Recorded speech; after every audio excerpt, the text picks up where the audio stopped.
Hello Internet and welcome to the show Do You Physics? Today we're going to be discussing the dawn of the Mega Battery, DARPA's new pew pew laser, and crushing your sci-fi hopes and dreams. I'm HamsterBomb, joined today by Kimothy, and of course we're talking about infinite ammo. Of course. Yeah, I was kind of letting you speak, and I guess you didn't know what I was doing. To acknowledge that I am here. I've wanted to do this one for so long. This was my original episode 2, and we had to keep, like, pushing it off, because, like, nobody wanted to join me, and then, like, you started researching it, and you're like, this is really interesting. Well, what you researched was, this is more like an inevitable me chasing my tail from a video game trope that is just impossible. I don't know why it bothers you so much. It's a cheat in the game. It's not like we're gonna find a cheat in real life. No, it's not a cheat. There's so many games that use this just normally. Say like Mega Man. You run around, do you ever question that you're just infinitely shooting a little laser beam gun thing? Or Metroid, you're just like constantly shooting? Contra, does anybody care? Contras, those are bullets too. Those are actual bullets. Not like, you can't just say infinite, like, laser beams shooting, which we'll get into. With the Jet Force Gemini one, like, the main gun that you get to start you off with is unlimited, and it's bullets. And it also looks like a gas tank. Yeah, I was trying to get a list just to, like, give you guys, like, a joke, like, how many games use infinite ammo, and I found some. And there's so many that it would be the entire podcast of me just trying to read about, like, a fifth of them. Well, it's insane. It's basically assumed all games that have a gun, people either have hacked in the ability to have infinite ammo, or the game just gave it to them because they didn't want to have ammo pickups be a part of gameplay. Well, there's a lot of the times where they want ammo pickups for later, for stronger guns part of gameplay, but they'll give you an infinite gun to start out with, so you're not, like in Monster Hunter, dying. You have the option to shoot expensive, good ammo, or if you run out, you can shoot free, weak stuff. That happens in a lot of games, too. But what are you shooting? Are you shooting infinite ammo?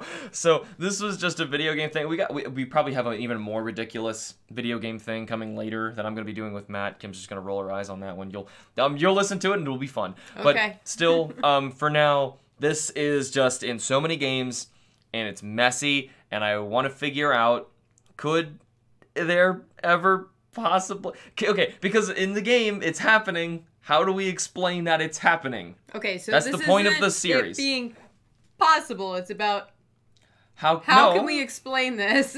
Well, that's the same question, though. I mean, is it possible at all in the real world, or we just have to like suspend all disbelief when playing the game? Because the whole point of geophysics is to avoid doing that. We don't want to answer that. The more episodes we do, though, the more I just want to suspend disbelief and just go with whatever the game says. Well, that's seeing if we have to or not, because a lot of the time when we research this stuff, we find out a lot of really cool stuff that ends up being real, and we didn't know about, like the herbs and potions thing. There was a lot of weird stuff that...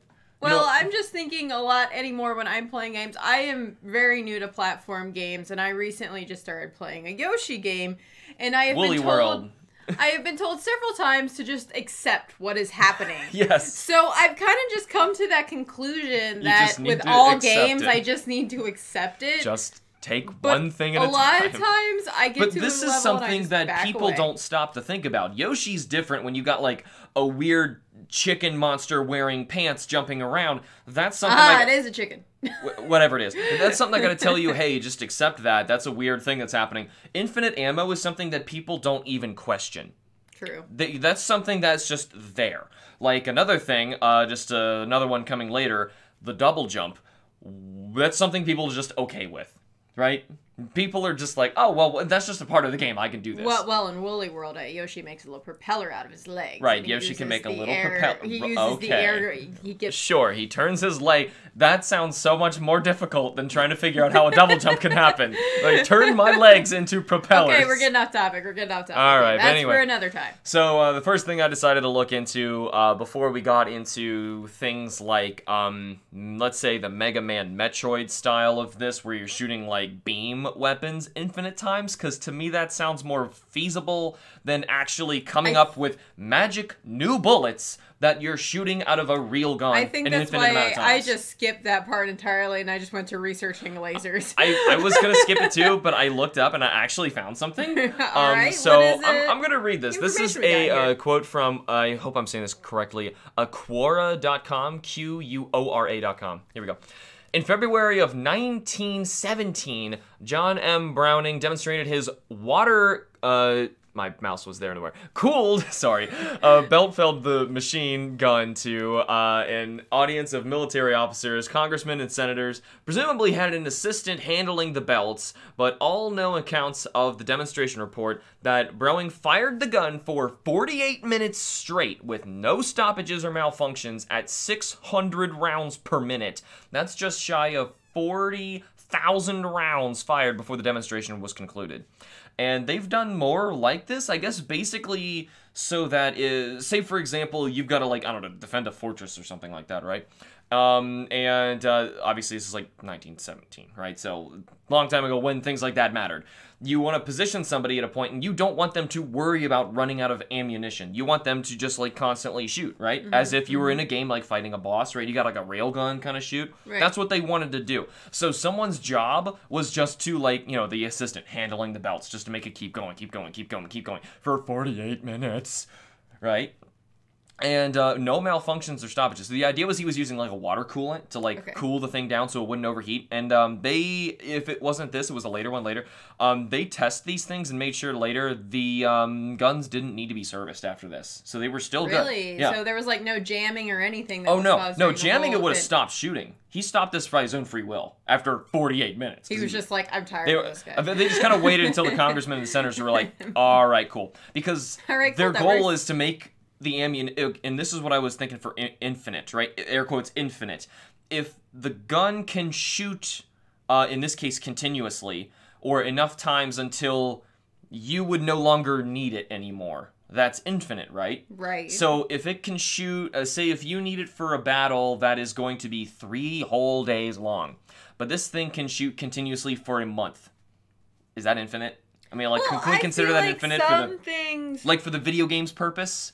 You know, if, say, Contra, you know, if the level is you know, only so long and you're only going to need, you know, it's still an insane amount of bullets, right? You know, like this one, 40,000 rounds, that's still infinite. Well, I mean, there's some things, like, I'm just thinking of, like, my Gundam games. There's an issue where your unit will overheat and you're not allowed to fire anymore. Is it something like that? That's a game limitation. You would consider it an infinite, though, because you still have the ammunition there. You're just waiting for your time limit to come up to where you could use it again, because that is...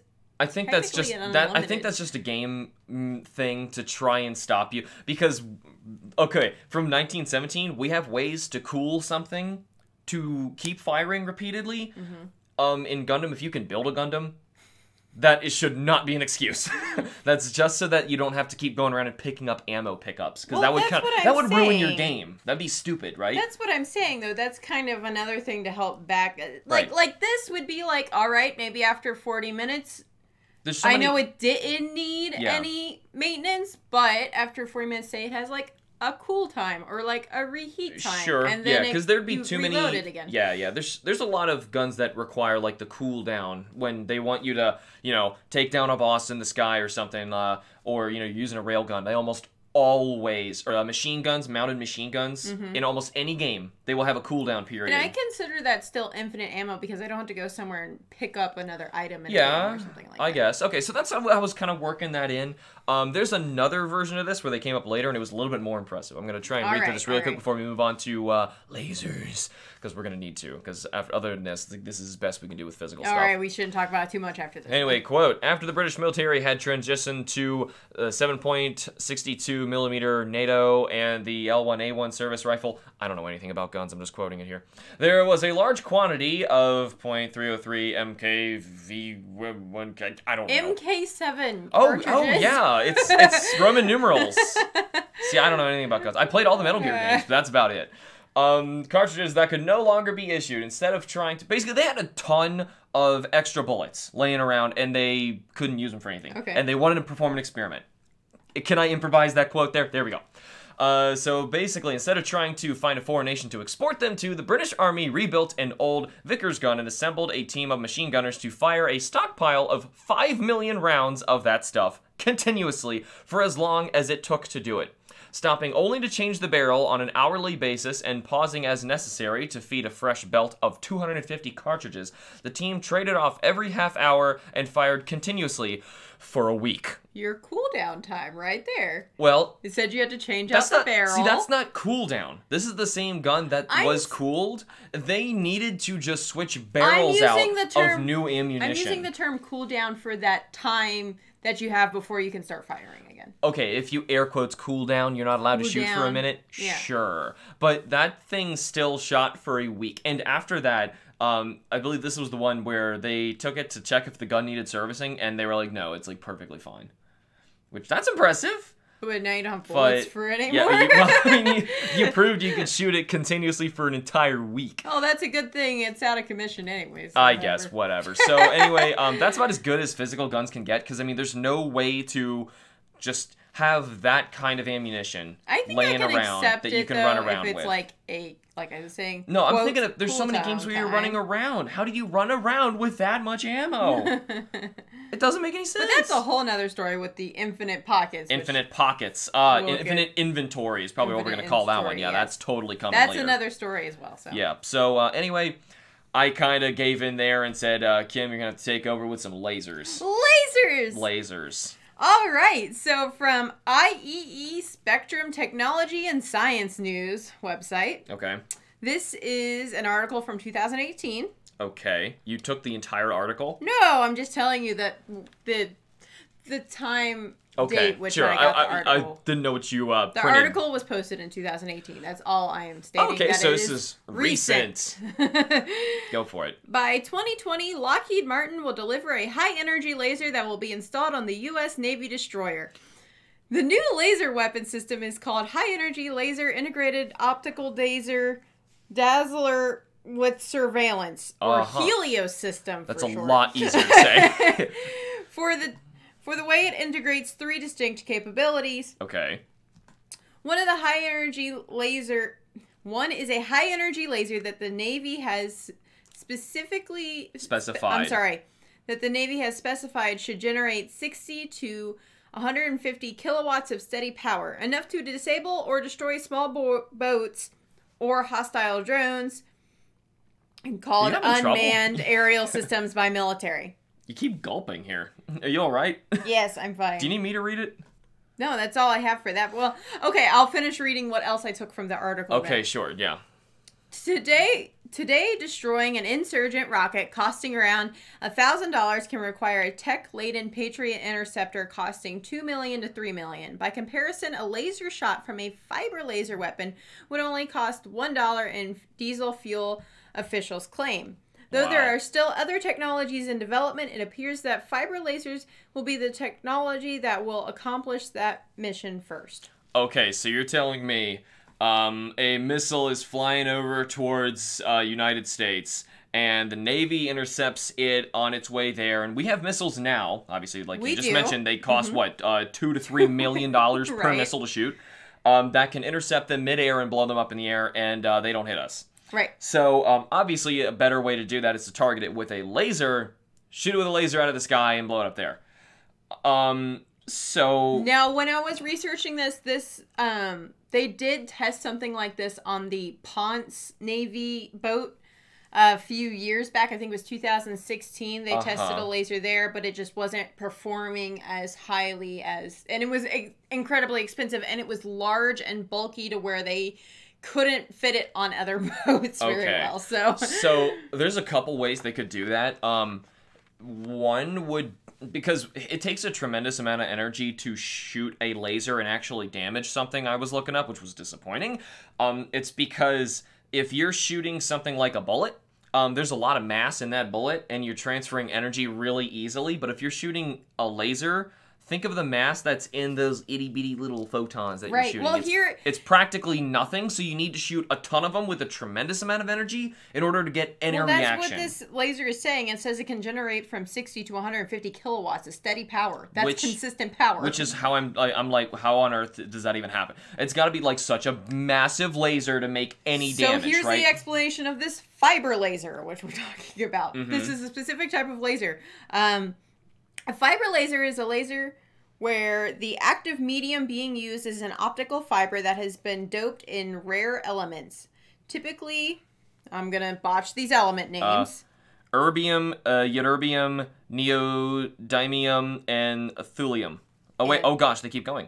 Praseodymium, holmium, and dysprosium. You know, elements have, like, shorthand you know, like, United States, they've got, like... It was actually probably way too long because these are synthetic. Yeah, it would have been like, elements. my edema dooba dooba da. It would have been like a doobie hoobie doobie song. Well, you don't need to worry too much about the rare earth elements that have been used. The main thing to note is that it is fiber that is being used at the center of this laser machine. Now, there are two different other types of lasers, which we use for, like, doctors' offices and things like that. Yeah. Which are gas and crystal-based lasers. Okay, so this fiber... I say that as if I know how that works. This fiber laser, for example, by doping fiber in erbium... Okay. An energy level that can absorb photons with a wavelength of 980 nm is decayed. Sorry, I had to struggle with that one. What does that even mean then? I'm not too sure what nm is, but the numbers aren't present. Then it's not going to mean anything to me. Is decayed to a metastable equivalent of 1550 nm. There you go. What? Now you know that. What this means is that you can use a laser to pump a source at 980 nm, but still achieve high quality energy and high power laser beam of 1550 nm, which means we can create a stronger laser, but using less material. So hold on, you're saying less energy goes in and more comes out? Yes. Okay, so there is a very simple thing that you guys are probably all familiar with that does that. Say you got a hunk of this material called uranium, and the way that its molecules are arranged, if you were to kind of poke one of its, I don't remember what you need to knock out, if it's a proton or one of the electrons, but it's one or the other. You basically knock one of them out of the atom, and the way that it wants to rearrange, you know, as we mentioned before, mass and energy are kind of the same thing and can kind of fluctuate, and if one changes into another, it's going to create typically in any other state, it's going to create a loss, so that you don't see, you know, like fire or something coming out of it, right? It's not going to do anything substantial. You know, like, say if you're going to, I don't know, mix a couple elements and create a new one. You know, it's you know, in a science lab, it's not really going to do anything powerful. But in uranium, when you knock it out and it changes, the molecule arrangement, since it was so unstable before, it creates a net gain in energy. And it keeps kind of, one of them is going to knock out the, you know, the neutrons shoot out and push out another one, which pushes out another one, pushes out another one, and they're all creating a net gain. And they keep doing this, and it kind of makes this thing called a nuclear explosion.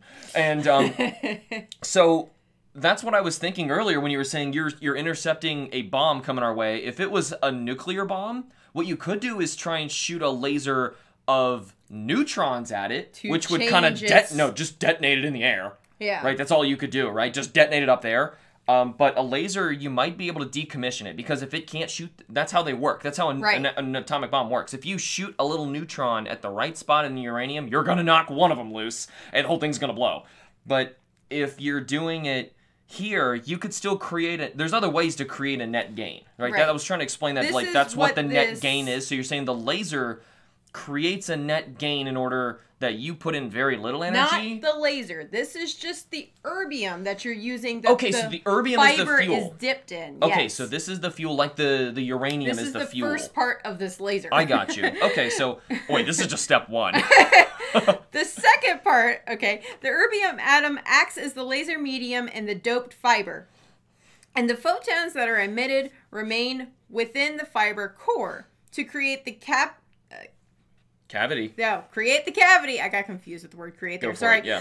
To create the cavity in which the photons remain entrapped, something known as fiber Bragg grating is added. Okay. Can I stop you really quick and get back on topic before you continue? Yes. Okay, so going from the lasers thing, like the net gain idea, that makes a lot of sense in terms of, say, if you're Samus Aran, you got like an arm cannon, or if you're Mega Man, you got an arm cannon, and you are somehow shooting blasts of energy that, I don't know how you get a net gain out of it. You have to have a net gain somehow, otherwise you shoot once and you need more ammunition, right? You need more energy, you need more fuel, you need more, well, you got erbium, you're gonna need more of it.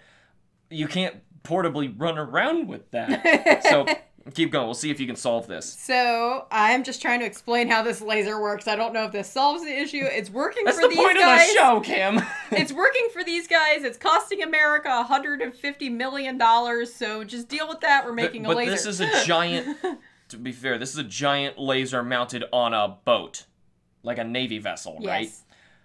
Okay, I'm not running around with that on my arm. No, and that's the thing. I never looked up actually making this smaller to fit in a gun. So we will get to his here in a moment because we are on step 3 of this. I'll let you finish.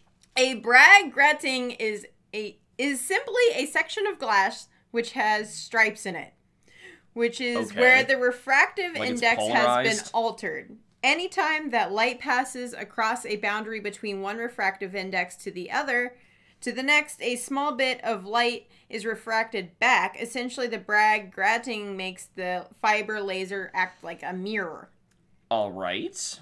It has been said from the outset that the fiber lasers do, in fact, have quite a long history. So we've actually had the fiber lasers for quite some time. They're saying that it's technically new technology when you look it in because that we have only recently been able to commercialize it and use it. Okay. So we've actually had laser fibers dating back to their invention in 1963.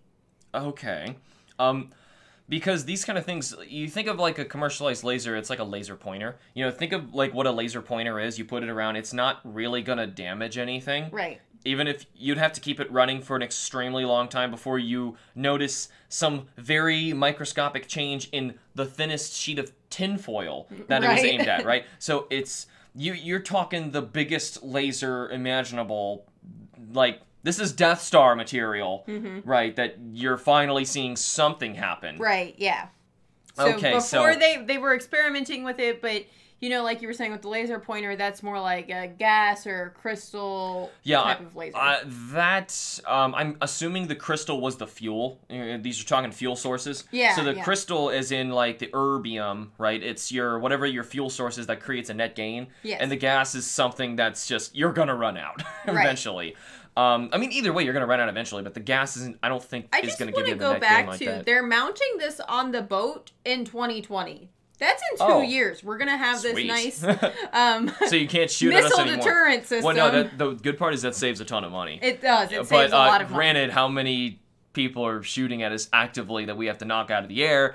Well, it also kills out drones and other things like that could be coming over. Mm-hmm. There's a lot of false alarms, too, of things that come over, so it's probably best that we shoot a laser towards that direction instead of shooting, an extremely expensive missile. Because if it turns out it was nothing and the computer screwed up, which happens way more than you would want to be comfortable with. Missiles are expensive. No, it's not just that. I meant like false alarms coming from nuclear sites, say in Russia. This has happened in Russia, where their systems say there's a nuclear bomb coming from the United States coming to them right now. Do you retaliate? And they end up deciding, same thing happened to us. We ended up deciding no. Right. And then it ended up coming out later, the computer screwed up. Thank goodness. So, well, yeah, thank goodness, because that would have started World War III, but still, the computer would have started World War III because of a glitch. So, it'd be a lot better if it was a laser you shot instead of a missile that was going to miss its target, because there's no target there, and then hit wherever. And the laser would just go off into the distance, it would be done, it would be super cheap. Right, out of sight, out of mind, right? You just shot this laser into space. Just forget about it. I just hope it doesn't hit, like, the ISS or something. I don't know. Well, that's not space. that's outer orbit. That's outer orbit. That's different. So anyway, hit our moon. Let's hit our moon with the laser. I wonder what that would do. It would just make an interesting crater. We'll have the tick all over again. We could start carving. Oh yeah, our right on names the moon. Into the moon. I wonder how many people actually get that reference of the tick. So anyway, with laser stuff, I was looking into like the handheld things. Yeah. And because that's really what we need to focus on here. I just established I don't think it could get any smaller, and I got really excited when that's why I brought up the laser laser pointer, because that is a handheld laser. And you know what damage it does? It does pretty much nothing. It can hurt your retinas. Yes, but that's damage that is different. We're talking, you want to shoot a little blaster beam and it melts something, right? And I'm sorry, you need a tremendous amount of energy, as Kim was just talking about, to make that even a thing. We wouldn't make a giant laser for fun. We want it to be as small as possible. DARPA's working on these things. That's their job. Right. What are they like?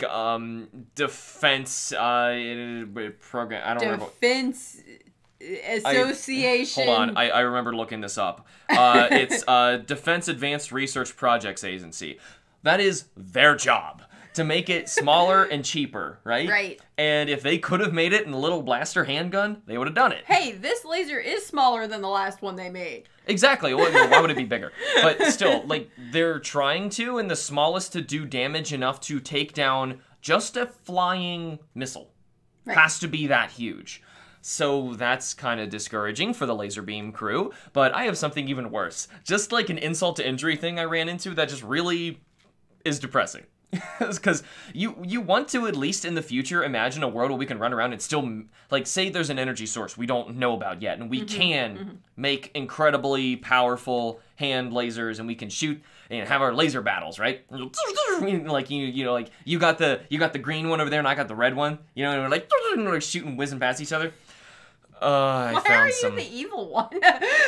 Red's not evil. Maybe green's evil. Red's on a higher wavelength. Okay, that means talk to the Jedis about No, that red's one. on a higher wavelength. That means it's on a higher plane of being than blues. Well, that's and purple. what it would come like coming from someone from the dark side. That's what they would say. Maybe I am a Sith Lord. But anyway, I got a quote here coming from Live Science, and it's just going to depress you guys for the sci-fi stuff. But most research into laser weapons that are intended to scorch targets makes use of non-visible wavelengths of light. Those wavelengths propagate through the atmosphere much more efficiently than visible light does. The reason a visible light beam shows up is that the particles along its path scatter photons into the eyes of the observer. Think of a flashlight beam in a fog versus the same beam on a clear night. That in turn means less energy reaching the target. So basically this energy that you're trying to shoot one direction, laser, whatever it is, it's going to scatter in the air. Fog is an easy example because we can see it right next to us. You can see the as light it just dissipates, and what you're shining, it's not reaching. A laser, the same thing happens. So they're trying to bypass it by moving out of our visual spectrum, and it works a lot better. So that basically means these lasers we're talking about, they aren't like a big red that makes one, a sound effect, and then two, it also, you can't even see it. So you get these toy guns and pretend you're shooting lasers at people, and that's an actual reenactment of what it would be like shooting lasers at people with handguns. Well, I mean, we can kind of tell that. I mean, we use an infrared laser as a laser pointer. You can't see the actual beam going through it. It's like if you've seen videos of them filming Star Wars before they put the special effects in, the lightsaber fights are hilarious. But when they're doing blasters and they're just holding these things up and going and they're jumping around and they're just pulling triggers and nothing's happening. That's what it would be like in real life because no one could see the lasers. Time for the real life science movie. And assuming we have the power, the thing is packing enough heat, it would actually start melting things, right? So the effects of the melting in the walls and people getting shot back, that would still happen, but you would see nothing and you would hear nothing. It would be so boring. Okay, the Star Wars movie just got incredibly boring because, one, there's no sounds in space anyway, so well, that's we're already them with shooting that. it from ship to ship in the vacuum. And there technically could be some sounds in space. We could get into that later. And then we also have no sounds during the laser battles or anything like this. What really disappoints me is the color. You want to see the colors, right? It's such a stupid thing. You want them to travel at your wavelength that you can see, but come on. I wanted to see. So now you can imagine, if you shot a really big red laser destructo beam thing, now you would know eventually, as it passes through an atmosphere, it's dissipating and the energy is getting lost, and you're like, it's just, by the time it reaches its target, it's a laser pointer again. But see, right? In terms of Gundam, the more color, the more powerful. Right, it's like pink or something like the ult. I don't know what. No, pink's like the lowest form. Oh, pink is weak. Yeah, okay. yeah. See, I don't know my Gundam so periodic you table. get like your stronger beams. They got the electricity going around them. They got some red in the middle and like sparkles blue. and rainbows. How hard are sparkles and rainbows? Well, no, it sparkles in 00. This will go forever if we let you keep going on Gundam logic of guns. Okay, so there's not much logic. Basically, that's the problem. For one problem here, I want to go back and point out the guns that we are seeing all of these characters shoot in these games, we see them, which means they're traveling in a visual wavelength of light. But to be fair, how often are you shooting something miles away? You know, like you don't really have a sniper with infinite ammo, you know, shooting, you know, the cockpit of someone who's, you know, 300 miles away. I don't know how much. What about fighting in like Star Fox and like those kind of lasers? Or like we gotta go back to Star Fox because EA is screwing their Star Wars games up so badly. So yeah, Star Fox. Say you're flying around and I love how that's the space game you thought. I was just thinking of the shooting there. And that's in the vacuum, and in the vacuum nothing's gonna stop it. It's I'm talking always like in the vacuum. You're right. There's some planets they go to, but say you're on a planet then and you shoot it, eventually it's gonna stop. It's gonna run out. You know, it's gonna dissipate and run out of energy. Right. But it's still gonna go really far. So think of it like this. There's a lot of games where the closer you are, you're doing more damage than farther away. Right. That makes sense now because the beam is actually losing energy as it travels through the atmosphere. Yeah. Aha! I found a thing. So well, maybe infinite ammo can work. Also, one thing I never really... Oh, well, we didn't get to the infinite part yet, but that's lasers. But also, one thing that kind of bothers me with the lasers, though, is that whenever you shoot them, you, like, fire it, and it's a small line, you know? Where I'm looking at images of, like, the lasers and stuff like that, it should be a continuous line, because you're continuously firing. Like the laser I'm talking about says it is... what was it? Yeah, you switch it on, and it just but keeps even going. Still, even if steady power. Another thing to ruin your Star Wars dreams. Even if they shot at the wavelength that you could see, and it was close enough for you, and they shot this thing, laser is light. You know, it's an acronym. That's what the L is, and it's going to move at the speed of light, which we can't see. We can only see, like, you know, if we're talking computer speed or, like, animation, we can only see up to 60 frames a second, which is why TV, like, computers stop there. They're like, don't bother making anything higher than 60 frames a second because your eye can't perceive it. Well... They're still trying anyway, but... I don't think they are. They're getting better resolution, even though your eye can't see better than the 4K that we're at, but... still, you shoot something, and you know how in Star Wars, if say you slowed it down, you know, you see like 1 frame per second, you're watching the movie super slow, you're gonna see them shoot the blaster very slowly, move across the screen, right? And you can see where it's gonna hit. It's moving like 100 miles an hour. Oh my gosh, that's so much slower. No, isn't it? Like, you see them shooting it, and they're shooting back and forth. It looks more like a car that's like ripping down the highway, right? Versus like it's probably going slower than 100 right? miles an hour.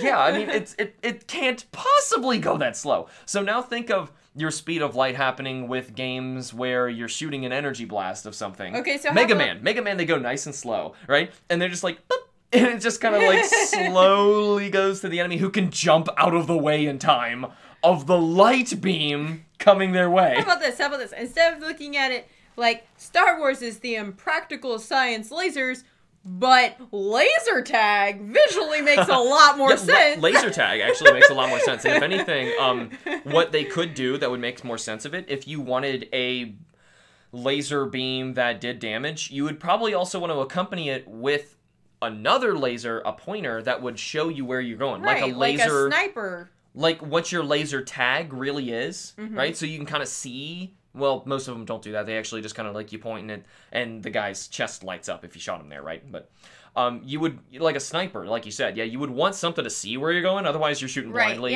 which is kind of dangerous with an energy beam blast. Assuming we can get that. I don't know why. I'm just thinking of Godzilla firing off the middle of a city and just sweeping along, and Yikes. That's what would happen in my Now, mind. that kind of power, I don't think... Yeah, I love how he was created with a nuclear explosion, but there's not even enough power in a nuclear explosion to give Godzilla all the power he has. Whatever. That's why he's Godzilla. Maybe we can have Godzilla as an episode one day.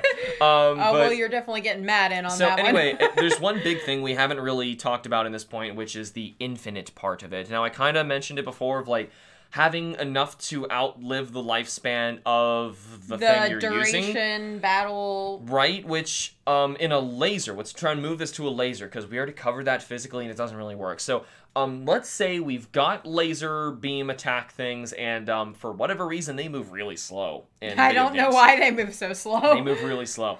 Let's just pretend that Samus's beam and all that stuff, it moves at the speed of light, okay? We just fix that little problem, you know. Yeah, it's more like your enemies move at speed of light, but yours do not. I don't understand how...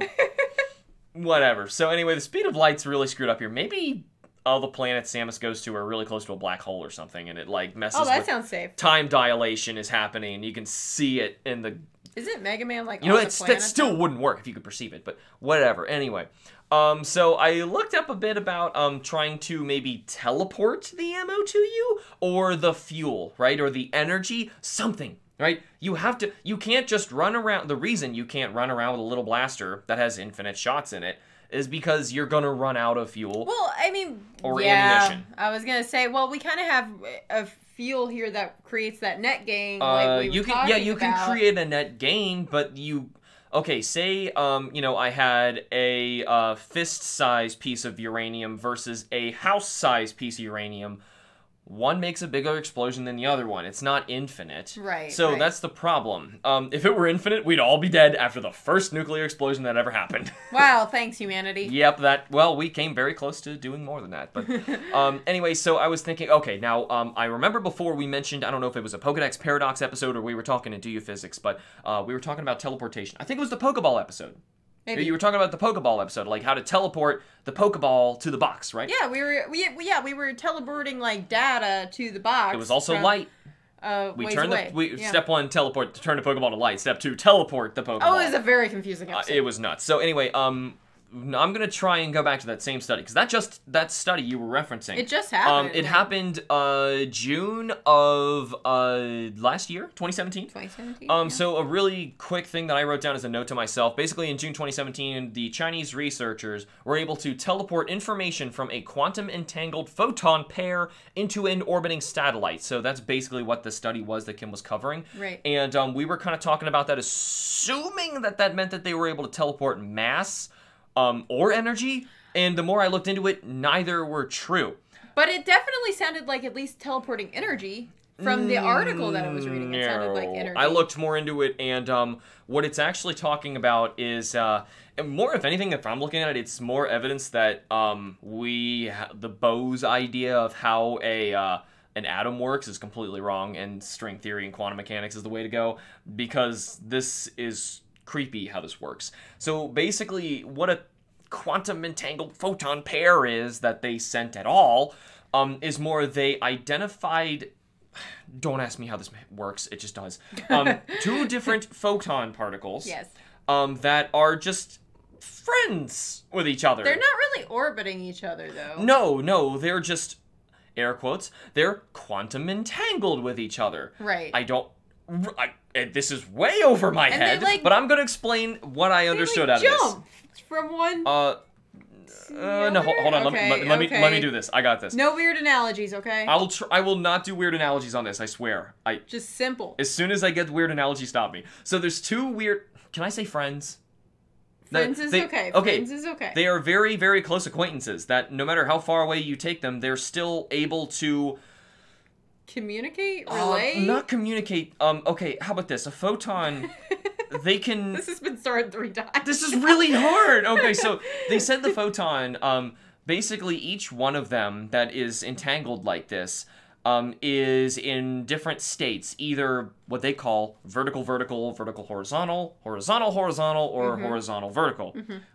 I kind of said that's confusing. I'm going to think like a compass. You know, like maybe it's like, you know, pointing in a different direction. Kind of imagine that. Because it's 4 different states, right? North, south, east, west. Kind of think of it like that. Instead of it's more like an XYZ kind of thing. So we have 2 different Two different photon particles that have different directions embedded in them. Let's just say one of them, when one is north, the other is south. Okay. And it is always like that. So, magnetic, if we think of it more like a magnetic. I know it's not magnetic, but we think of it that way. Well, I mean, north, the compass is magnetic, so yes, you can think of it like that. Okay. So, say when one is north, the other is south, okay? Now, what they did was they made sure, these two are a pair. They took one of them. They took it. Because that's so easy. Themselves. Yeah, I know. But they put it on an orbiting satellite. They didn't teleport it there. So don't think that they teleported the photon. What they did was it was up there, and then what they did was I don't even know how you do this, switch one of them, so the other one is no longer south, it's now north, which instantly the other one becomes south. Right, because they're quantumly entangled. So if you switch one, you switch the other, right? Okay. It's like how did they switch that? That's way over my head, Kim, but that's what they did. Okay, I'm just trying to clarify what that study meant. So basically, what they teleported was the information. Okay, so they teleport, and what's creepy, faster than the speed of light. Right? What is the speed now? Because it's not like it sent information. One photon, texted the other one and said, I'm pointing down now. It shoots up into space and all the other that's what I would think. And the other one goes, oh, you're pointing down? I guess I better point up. Weird analogy alert. Dang it, I did it. No, I just made them friends. They were friends. You said that was okay. Friends is okay, but them texting like teenage girls isn't.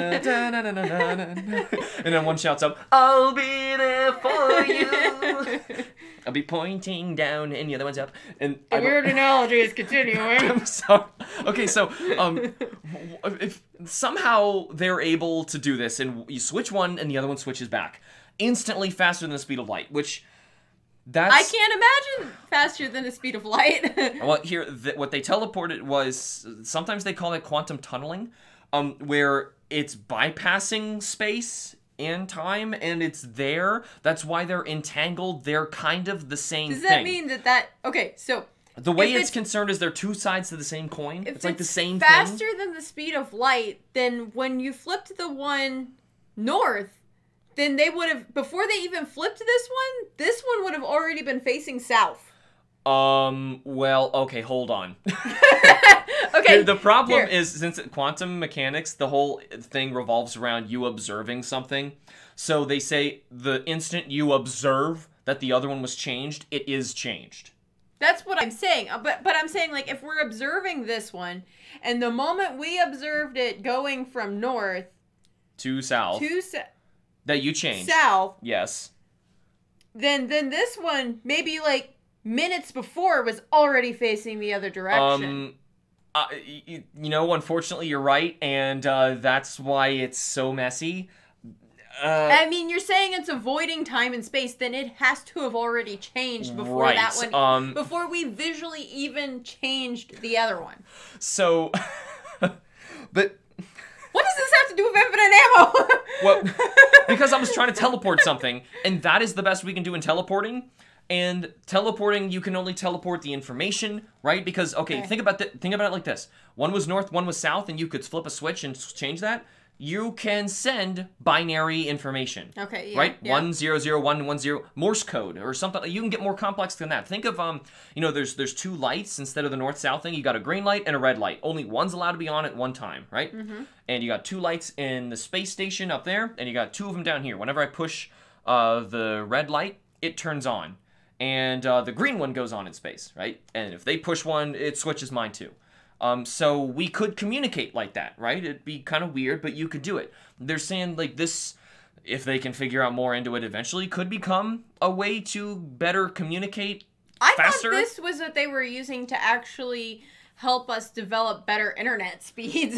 Sure, yeah, that's kind of what it means. It's faster way to transfer information. That's the thing, information. The internet fetches information from something else. Right. Now, because all the internet is hardwiring, or using wireless from something that is hardwired. Right. That little line, if you followed it back, that's what the utility poles go, and you follow all those things back, and there's somewhere else someone has a server, and that information's backed up somewhere else, and it's just fetching it. Now, if you had a way to flip a switch, and boom, that server's information is on your hard drive, Yeah, that's quantum tunneling. However you do it. There are quantum computers. They're crazy. You have to keep them super cool, too. But anyway, we're infinite ammo. So if that is the transfer of information alone, just information, how does that energy. help us with energy? Exactly. Right, and light. I thought this was going to be my answer, and I was saving it for last, and then I was like, oh, crap, that doesn't work. So the problem now is I can't use teleportation because as far as our physics bind us, that's impossible to, beam me up, Scotty. We can't do that.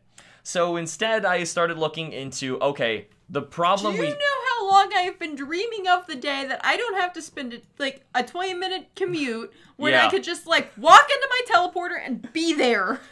I have been dreaming of that since I was a little kid. Well, we could still, eventually that quantum tunneling thing, we could record somehow if we had another Kim. Oh, what if it was more like a Skype kind of thing where oh gosh, then it would crash all the time. It would drop midway. Well, I was saying, would you like to rate this teleportation? No. This was 1 star. I couldn't even hear what they said. You showed up on the other end and your head's not there. It's we're sorry, but we could not detect your vocal cords. No, what I'm saying is it could copy my matter, duplicate it over where the other transporter is at. That way we're just transporting information, and it's using the material available there to create a loose copy of me that could do physical work. There's no energy and matter there to do that with. And man, you look up to Skype, don't you? I see them as utter garbage. Okay, I was not talking about Skype in particular. It was the idea of communication. The idea of communication. Okay. But as of now, they can't feasibly see a way to do that. So I have to say no. And I have to keep looking because I need a better solution than teleportation because that didn't work. You can't just teleport another bullet into that gun and shoot it again. Right? You can't teleport more uranium into my arm cannon to pew pew keep shooting more laser beams. Right. Because that doesn't make it infinite. And it's also right, and that the problem is there's no energy or matter there physically to do it. So unless I was going into wormholes and stuff, which you can't do on that small of a scale, I'm stuck. And infinite ammo can't happen. But I looked up one last thing.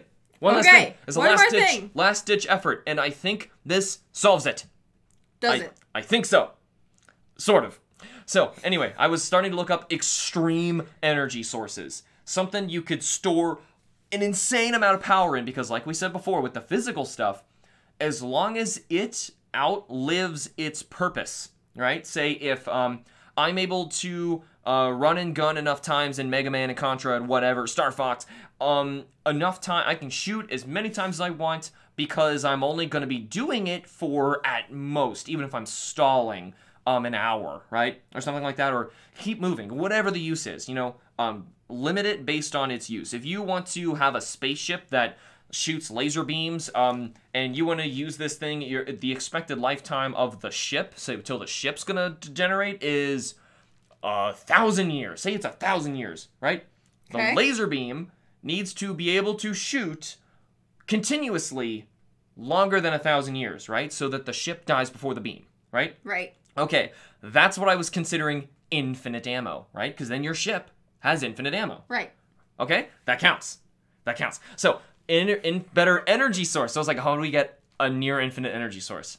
I found one. Which I feel like we've talked about. Have we talked about before about how sucky our batteries are? Oh yeah, our batteries are terrible. Which is actually, this is really good news for people who are looking at how bad our batteries are. For people who have iPhones.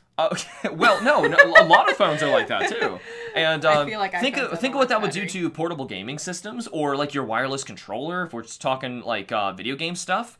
Man, you could. There's so much you could do with that. But anyway, Kim's staring off. How do I install the battery inside myself? Well, actually, that... Oh my gosh, can we keep people alive longer? Can we give them this portable battery to take home with them so that way they could die peacefully in their home instead of in the hospital? Or not die at all, but it still really depends on where we're... Hold on, this is very new. There are so many possibilities! I didn't even get to read... Think of the colors! I didn't read a thing yet. Can I please? Hold on. Now, this comes from cleantechnica.com. May I please? Now. I just got really excited. No, but it's still really cool. Anyway, so quote, here we go. The inner tubes have been buzzing with news that a research team based at UC Irvine has created a new type of energy storage device that can last for more than 100,000 charges. For all practical purposes, that counts as an infinite battery. Under real-life conditions, such a battery would most likely outlive the device it powers, and it might even outlive the owner of the device as well. The new battery is still in early research stage, but if it pans out, it would have a significant impact on life cycle and supply chain issues for the ballooning number of smartphones, electric vehicles, energy storage products, and countless other battery-powered devices inhibiting the Earth. Here is another thing. Not inhibiting. All of these companies are owned by money-hungry humans. They will never invest in these batteries. Well, clearly someone did. Yeah, no, here's the thing. That's going to be like you're saying NASA and stuff like that that's investing in things you're like that. saying, but like Apple's never going to invest in that. What you're saying is this interferes with planned obsolescence, and that makes them very angry. I think, well, here's the problem with that. All it takes is one company, to make one cell phone that has an infinite battery, and Apple has to do it now, because otherwise they lost all their customers. So I counter you with that one.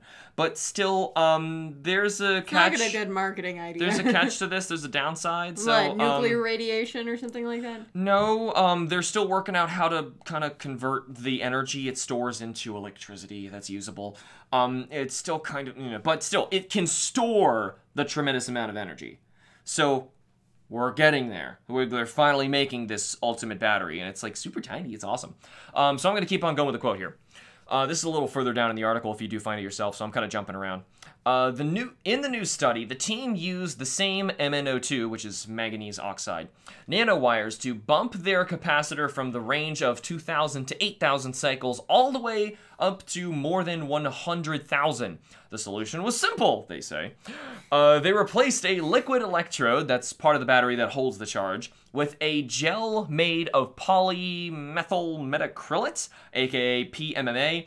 The glass-like material is also known by the trade name plexiglass. Next steps probably include figuring out a way to achieve the same results with cheaper materials. Aside from MnO2 nanowires, the new capacitor also consists of a central gold wire. That's why that's going to be tough row to hoe, since the gold wire is the one that enables access to the energy storage capacity of the MnO2 shell. So they say stay tuned. They are still working on it. They don't really know. But it was still like a happy accident how they even found that out, of like switching it with plexiglass. But still, that's interesting. Hey, in science, you gotta try everything. They're able to contain an absurd amount of energy that basically is going to outlive the device it has, because that is relative to the size of the device, right? So a cell phone, we know how big a cell phone is. You have only so much battery space physically in there to hold something. Mm-hmm. They're saying this, by its number of charges, could basically power that phone an insane amount of times. So 100,000 charges are in this thing. Now, it doesn't exactly mean like phone charges. It's different, but still, this thing is holding an insane amount of energy. So right. I was like, okay. Now you can tell me that Mega Man's arm, I mean, that thing's bulky as heck anyway, right? So that could actually store or have patches in it that can have some new energy battery storage devices that we are researching now to give access to infinite ammo. Infinite fuel to... Infinite energy to shoot lasers. See, that's the thing. Lasers. You couldn't do it with physical stuff because this is energy, right? Yeah, this is just energy. If you have infinite energy, infinite as far as the device is concerned, if that has infinite energy, you can shoot the gun in, air quote, infinite amount of times, because the gun's going to break by age before you run out of shots. Correct. Which I think works. I think that works. I think we cracked it. I thought we went through the whole thing. I thought this was going to be a dead show, like the whole thing. We just had to go to lasers to crack it. But still, also remember, lasers need to be really huge to do any damage. And I don't see how this could ever work. Even the gigantic laser that I have been talking about can only shoot down missiles, small drones, and small boats. But still, that's impressive. Yeah, we're talking like people who are going to be running around with a little laser arm cannon thing and shooting, human-sized aliens. And in 10 shots, they are dead. Gigantic-sized aliens. Even though when it's a laser, consecutive shots make no sense. Just hold it down, turn it on. Have you seen how big Kraid is? You're not going to do much damage with your little dinky laser. Well, normally you have to fight Kraid early on, so it's, your little dinky laser isn't doing much. That's how it feels fighting him, yeah, but... that would be correct. But still, I think we got somewhere, which is good. That I'm more excited about hearing that. Like, cool, like make my phone stay on forever. I feel like we should just like loop every once in a while, double check all of our topics to see if we have any new information on them, and maybe do update episodes or something like that. Maybe I was thinking about that too, but this could mean like you could put like a really this efficient battery in your TV, for example, and you wouldn't have to plug it in. You wouldn't. We could make Duke Energy obsolete. Well, Kim, no, you nice. Well, here you hang this on your wall, right? You don't need to plug it in for power, for one thing. You don't need to plug it in to get energy for wireless communication, which means if your video game system does that, or if your computer does this, or your phone does this, and they're all using the same thing and they're hooked up wirelessly, nothing needs to be plugged in, and everything is always communicating with everything. Ooh. Now, see, I'm not thinking of, on my personal level, I'm thinking of the humanity at whole.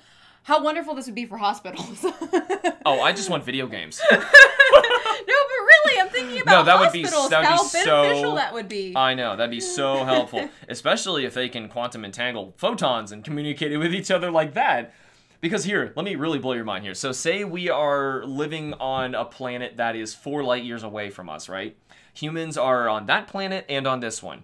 So it takes light for years to pass, right? So if they were looking through a telescope, looking right at Earth, they would see Earth 4 years in the past. Yes. Okay. So if we can communicate with photon entanglement, which is faster than light, that means you could communicate with people in the past, right?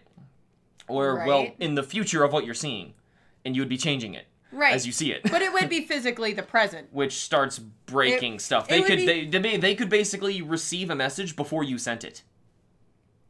Yeah. Yeah.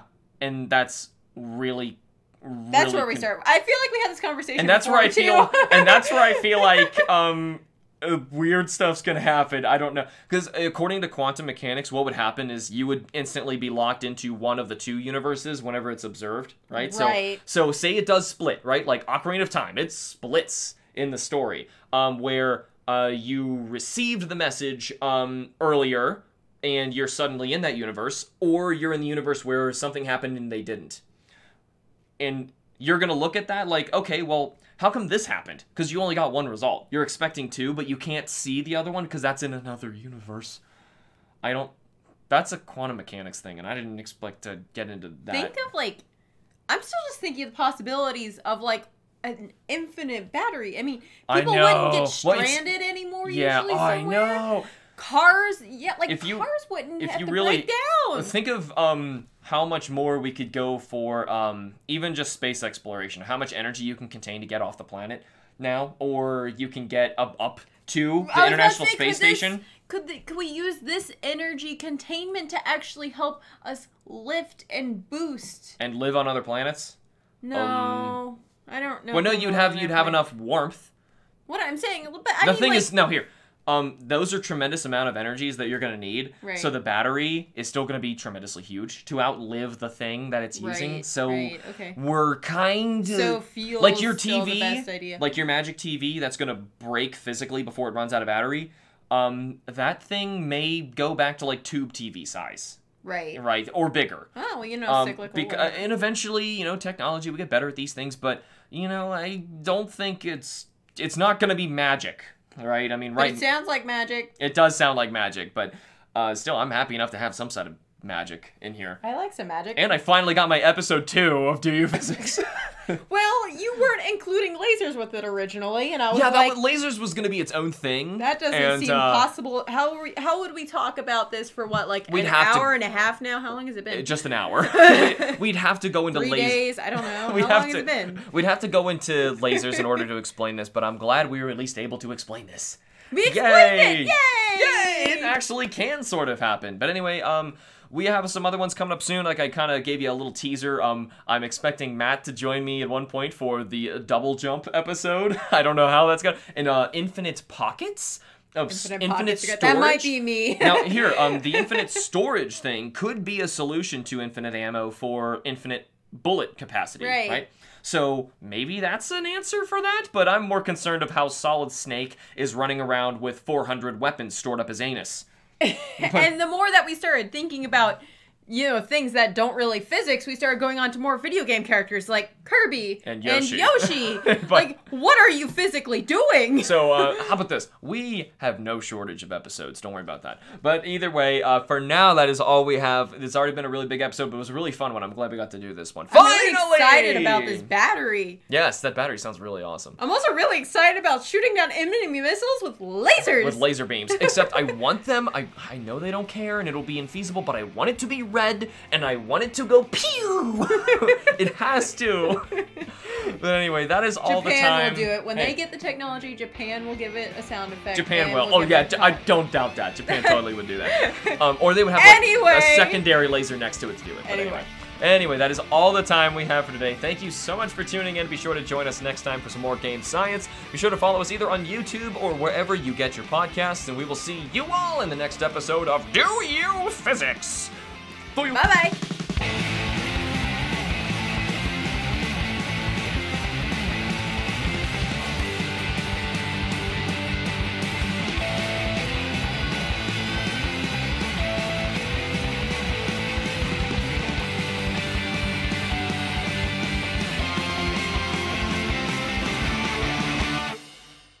Why do I have to say it like that? Do you physics?